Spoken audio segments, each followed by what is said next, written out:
تفصيلة مهمة.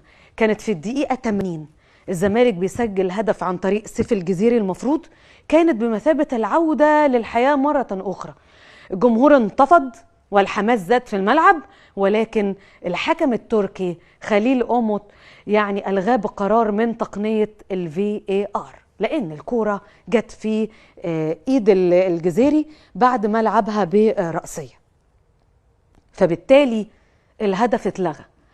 وبالعودة لقانون التحكيم، عشان ده طبعا بقى هتبقى ايه دي بقى المادة اللي هنعيش عليها يومين 3 على الفيسبوك والتايم لاين. المادة بتقول ايه؟ المادة ال 12 المتعلقة بلمسات اليد.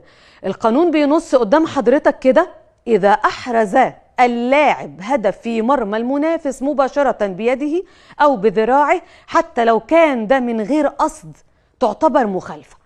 وده اللي ينطبق على اللعبة دي، لعبة الجزيري، والقرار بالتالي صحيح. واعتقد الحكم كان شايفه بشكل كبير، كانت قريبة منه لكن جمهور نادي الزمالك برضو اعتقد كان شايف. وكمان احمد عبد الرؤوف عايزة الحقيقة، مش عايزة انسى اتكلم عنه، وعايزة اديله حقه في البرنامج ده، لانه يستحق. احمد عبد الرؤوف مدرب كبير وعنده شخصية.